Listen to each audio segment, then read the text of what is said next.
Hai, Assalamualaikum. Nama saya Siti Atika Abdul Rahman. Nombor metrik saya 20280. Hari ini atau minggu ini ialah minggu terakhir bagi kelas multimedia dalam bahasa, yang juga minggu ini video ini juga ialah video terakhir yang akan dilakukan. Pada minggu ini saya ditugaskan untuk membuat resensi buku yang rasanya sangat berguna untuk rakan-rakan dan juga diri saya untuk dibaca. Jujur saya cakap, buku ni banyak digunakan sebagai rujukan sepanjang semester saya berjalan ni lah.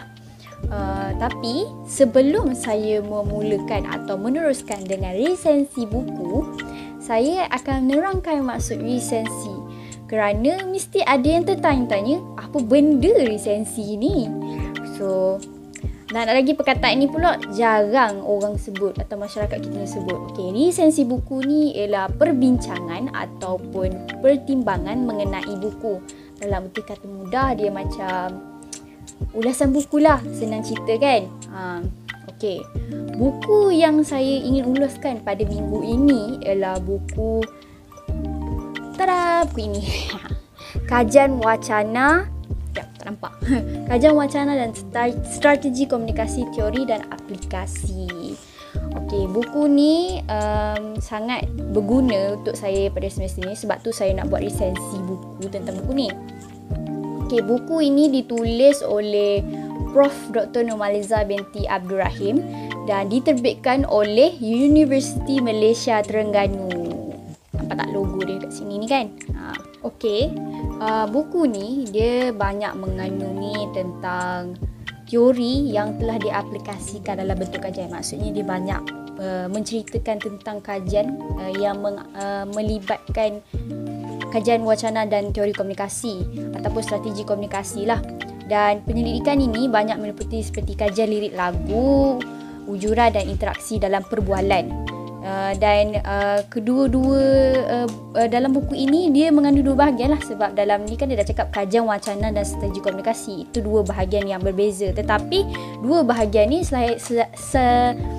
selalu berhubung kait. Susah benar nak cakap. Dalam kedua-dua bahagian ni berkait dari segi kajian wacana, definisi dan konsep wacana dia. Dalam buku ini mengandungi 7 bab. Bab pertama ialah wacana, rumusan dia lah. Kedua, teori dan pendekatan wacana. Teori pendekatan wacana ni dia akan menerangkan teori analisis wacana Brown-Hewlett, analisis wacana Stubb, analisis wacana kritis Gidget 1977, pendekatan analisis wacana Nurmaliza Abdul Rahim, penulis bukunya sendiri, teori analisis wacana Nurmaliza Abdul Rahim 2018 dan rumusan. Seterusnya ialah bab 3, analisis wacana tekstual dan ujuran, pengenalan, metodologi, keputusan, perbincangan, rumus, implikasi dan cadangan. Ini yang saya ingat, yang bab 3 ni saya baca ialah kajian berkenaan dengan petuturan kanak-kanak autism. Dia sangat menarik tau bab 3 ni, kerana kita dapat memperlihatkan bagaimana kanak-kanak autism tersebut yang mempunyai sikap berbeza sedikit daripada kanak-kanak biasa. Ada juga kajian lain yang digunakan, contohnya macam strategi komunikasi ni ada menerangkan tentang strategi komunikasi yang digunakan oleh kanak-kanak tersebut yang ada di sekolah lah. Dia ambil data itu daripada sekolah. Seterusnya yang bab keempat saya cakap tadi, strategi komunikasi, yang kajian yang kanak-kanak di sekolah tu. Nanti saya akan terangkan lebih lanjut tentang bab-bab dia. Yang kelima ialah taksonomi dan pendekatan strategi komunikasi, analisis strategi komunikasi dalam kalangan kanak-kanak. Dan yang terakhir ialah cadangan kajian akan datang. Bab 7 ni agak menarik untuk saya sebab mungkin saya boleh buat kajian tentang cadangan kajian akan datang ni. Okey, seterusnya saya akan lanjutkan dengan penerangan bab-bab. Okey, bagi bab 1 ni, dia banyak menerangkan tentang definisi wacana. Definisi wacana ni banyak. Dia banyak tokoh. Contohnya Edmondson 1981 yang mengatakan wacana adalah satu peristiwa berstruktur yang dimanifestasi dari perilaku linguistik bahasa ataupun yang lain-lain. Kamus Dewan edisi keempat, Asma Haji Omar, ni yang terkenal, tokoh yang terkenal. Minah Haji Sabran dan Rahim Syam, Nurmaliza Abdul Rahim, penulis bukunya sendiri. Stubbs, Brown Yuli, Haldi Hassan, Normaliza Abdul Rahim 2018B. Okey, secara definisinya, definisi wacana ni difahami dengan jelas dengan merujuk kepada wacana berbentuk teks, tulisan dan interaksi. Okey. Adalah wajar setiap wacana difokuskan dan dianalisis dengan teliti, dapat difahami dengan jelas. Pemahaman setiap wacana tersebut dilihat sebagai satu perkara yang mudah apabila seseorang ini faham akan tujuan setiap wacana yang disampaikan. Lebih jelas lagi apabila dihuraikan dengan terperinci dan teliti. So, daripada situ kita dapat bahawa wacana ni banyak merujuk kepada bentuk teks, tulisan, ujuran dan interaksi. Dan dia juga memfokuskan atau dianalisis dengan teliti supaya analisis yang diberikan tu difahami dengan lebih jelas. Maksudnya kalau kita bercakap tu tak terang, orang takkan faham lah. Gitu.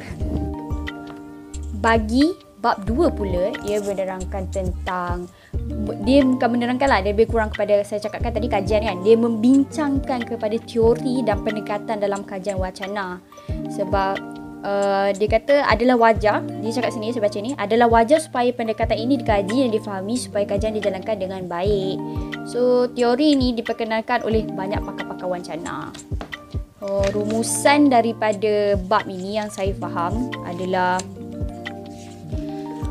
teori yang dan pendekatan analisis wacana ni dihuraikan daripada teori yang diorang berikan ni dihuraikan secara sangat terperinci dan boleh diguna untuk jadikan analisis data yang diperoleh. Dan wajar supaya pemilihan teori dan pendekatan yang sesuai dan tepat diutamakan supaya huraian dan analisis data dapat difahami dengan lebih jelas. Jadi maksudnya kalau anda baca benda ni, anda akan lebih faham tentang teori analisis wacana daripada beza-beza pendapat. Bila anda tahu berbeza-beza pendapat, jadi mudah untuk anda fahami sesuatu wacana tersebut. Sebab dalam wacana teori wacana Normaliza Abdul Rahim 2018 ni, dia ada menyatakan dalam teori tersebut dia katakan dia ada tiga apa panggil ni, pendekatan, iaitu kandungan, konteks dan andaian. Yang ini banyak digunakan dalam kajian-kajian yang saya cakap dekat bab 2 dengan bab 3 dengan bab 4, maafkan saya, bab 3 dan bab 4. Ini ialah bab 3 ialah bab 3 ni ialah analisis wacana tekstual dan ujuran. Okey, ini yang saya cakap tadi ialah kajian yang berkenaan dengan kanak-kanak autism. Okey, dalam kajian ini dia menggunakan kajian wacana tekstual lirik, lagu, wacana tekstual cerita, sosial dan ujuran dalam kanak-kanak autism. Okey, sedikit information. Kanak-kanak autism ini adalah kanak-kanak yang mempunyai gangguan perkembangan saraf yang menyebabkan kesukaran untuk mereka berkomunikasi. Oleh itu, kajian ni dia buat untuk melihat bagaimana kanak-kanak autism tu sendiri berkomunikasi dengan orang luar dan dengan kawan-kawan dia sendirilah, macam tu. Dan satu lagi, kajian ini bertujuan untuk menunjukkan kepada masyarakat tentang nilai sosial yang perlu diterapkan dalam kalangan kanak-kanak autism ni. Sebab diorang bahagian-bahagian komunikasi ni mereka mendapat kekurangan. Jadi ini dapat mengajar macam mana masyarakat dapat mengajar mereka untuk bersosial seperti kita orang biasa ni. Walaupun dia tak boleh bersosial seperti macam kita, macam orang normal ni, tapi sekurang-kurangnya mereka tahu macam mana cara untuk bersosial dan tak dipinggirkan. Okey, metodologi kajian bagi kajian ini ialah dia menggunakan terdapat 3 kajian dalam buku ini. Kajian dia ialah wacana tekstual model penceritaan nilai sosial melalui cerita kanak-kanak, kajian tentang wacana tekstual cerita sosial dan wacana ujuran dalam kalangan kanak-kanak autism. Ketiga-tiga ini menggunakan pendekatan yang saya cakap tadi, pendekatan analisis wacana yang dicadangkan, iaitu teori analisis wacana kandungan, konteks dan andaian. Sampel bahan ni dia terdiri daripada 4 kanak-kanak autism dan berumur 9 hingga 12 tahun, dan kanak-kanak ni ditemani oleh ahli keluarga semasa mereka dijalankan kajian ni lah.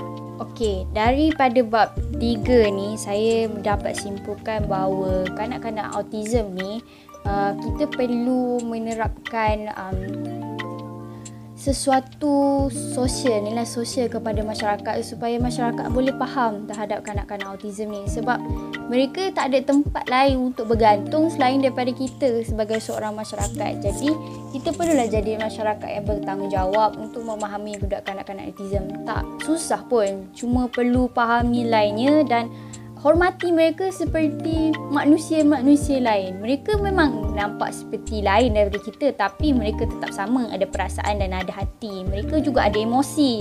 Jadi kita perlu pandai mengawal mereka. Daripada kajian ini juga, nilai sosial dia pun boleh diterapkan dalam pelbagai. Okey, seperti kita tahu budak autism ni dia jenis yang tak boleh buat satu benda itu terlalu kerap. Contoh kalau kita ajar dia untuk buat, contoh kita bagi dia macam nyanyi lagu ke, satu hari tu kita main chess contoh dengan dia lah, contoh. Dia akan bosan kalau kita buat hari-hari yang sama. Jadi kita kena buat seminggu tu sekali, seminggu sekali. Jadi budak tu tak akan bosan. Dan sama juga kalau kita bercerita dekat dia tentang buku cerita. Buku cerita tu kalau kita cerita kat dia, kita tak boleh cerita sampai habis cerita. Kalau kita cerita benda tu sampai habis cerita, dia akan bosan. Jadi kita cerita separuh, lepas tu minggu depan kita sambung lagi.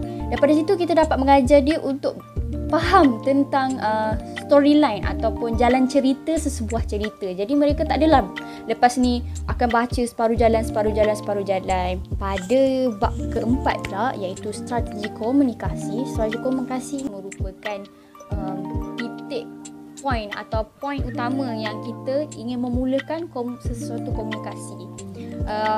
Kita nak guna komunikasi itu jenis apa? Soalan itu bergantung kepada situasi kita. Kalau kita duduk dalam persoalan di mana kita tengah berbincang, mestilah kita akan menggunakan strategi komunikasi yang banyak kepada persoalan. Kalau kita duduk dalam bidang ataupun dalam situasi di mana pemasaran, kita akan bercakap tentang pemasaran, banyak kepada pemasaran. Okey, daripada kajian bab 4 ni, iaitu taksonomi dan pendekatan strategi komunikasi ni, Nurmaliza Abdul Rahim 2018 telah mendapat beberapa pendekatan strategi yang saya cakap tadi, iaitu singkatan, perkataan baharu tiada makna, penafian perancangan, persoalan, pengulangan, perujukan, pembetulan kendiri. Okey, ada lagi sebenarnya, dia ada 16.